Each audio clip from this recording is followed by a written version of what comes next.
Assalamualaikum warahmatullahi wabarakatuh. Nama saya Regina Anjani, 100-400-19-118. Di sini saya akan mempresentasikan penelitian saya yang berjudul Disparitas Putusan Tindak Pidana Korupsi yang dilakukan oleh Kepala Desa dengan studi putusan nomor 6/Pidana-Sus TPK-2022-PN Bandung dan studi putusan nomor 6 Pidana-Sus TPK-2021-PN Palembang. Penelitian ini dilakukan di bawah bimbingan Profesor Dr. Haji Edi Setiadi, SHMH. Penelitian ini dilatar belakangi dengan korupsi merupakan perbuatan melawan hukum dengan memperkaya diri sendiri atau orang lain dan menyalahgunakan kewenangan, kesempatan, atau sarana yang dapat merugikan orang lain atau negara. Hakim dalam memutuskan perkara pasti akan ditemukan disparitas. Hal ini dikarenakan hakim mempunyai kebebasan untuk memilih jenis pidana atau staff sort yang dikehendakinya, dan juga hakim dapat memilih beratnya pidana atau staff mark yang akan dijatuhkannya. Pada praktiknya, disparitas pemidanaan ini terhadap putusan perkara-putusan korupsi sangat jelas terlihat dan dirasakan tidak berkeadilan. Contohnya pada kasus korupsi perbandingan 2 kepala desa.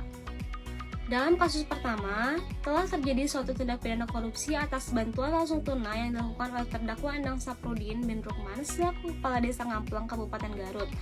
Pada putusan perkara tersebut, hakim memutuskan bahwa terdakwa Endang Saprudin telah terbukti secara sah dan meyakinkan bersalah melakukan tindak pidana korupsi secara lebih lanjut dengan pasal 3 Jo pasal 18 Undang-Undang Tipikor.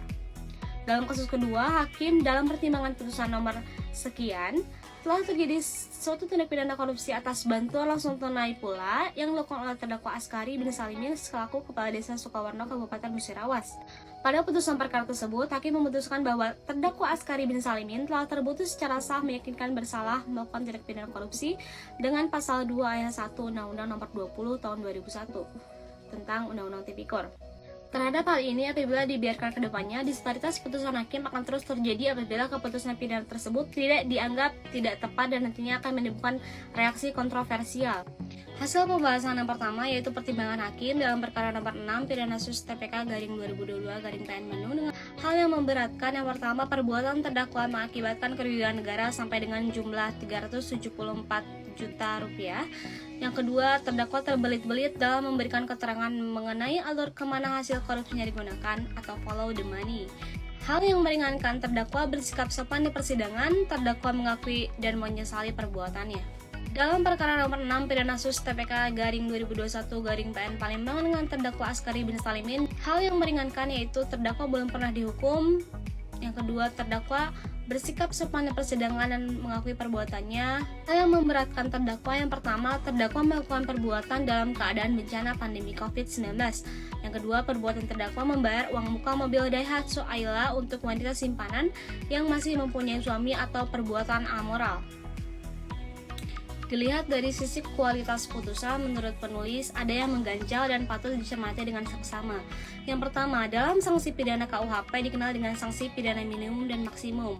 Untuk sanksi pidana minimum diatur dalam pasal 12 ayat 2 KUHP yang menentukan pidana penjara selama waktu tertentu paling pendek adalah 1 hari dan paling lama 15 tahun berturut-turut.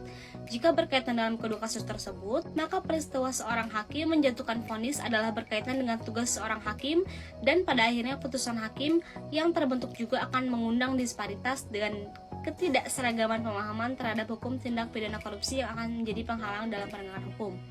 Yang kedua, kasus tersebut dengan terdakwa Endang dan terdakwa Askari, maka pada putusan terdakwa Askari, majelis hakim belum memasukkan pertimbangan hakim sesuai dengan pedoman peraturan Mahkamah Agung atau Perma nomor 1 tahun 2020 tentang pedoman pemidanaan pasal 2 dan pasal 3 Undang-Undang Pemberantasan Tindak Pidana Korupsi.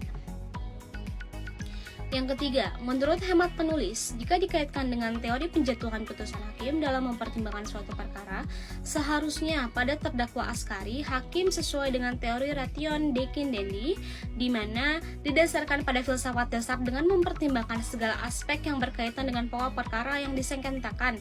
Yang kedua, dalam putusan tersebut, dianggap akan berpengaruh terhadap implikasi dalam tujuan pemidanaan yang belum dapat memenuhi rasa keadilan bagi masyarakat, dan juga terdakwa karena dirasa belum terciptanya azas keadilan, di mana hakim harus mempertimbangkan hukum yang hidup di dalam masyarakat, yang dimana putusan sendiri tidak bisa lepas dari diskresi hakim dalam menjatuhkan hukuman suatu tindak pidana, khususnya dalam tindak pidana korupsi kepala desa ini.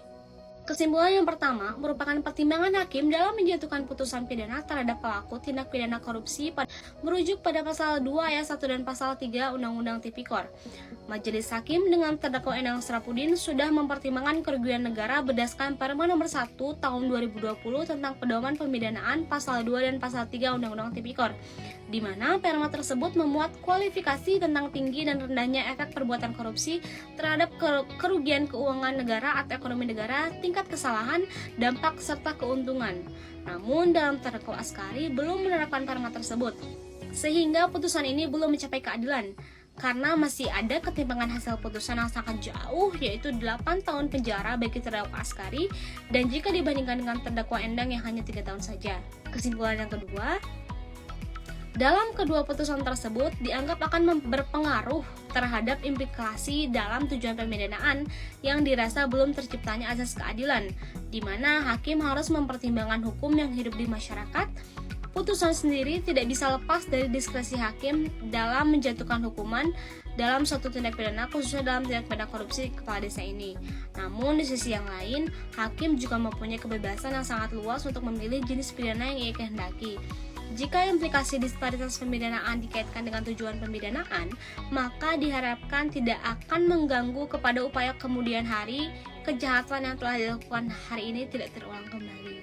Terima kasih atas perhatiannya. Mohon maaf kalau ada salah-salah kata. Sekian dari saya, Regina Anjani. Wassalamualaikum warahmatullahi wabarakatuh.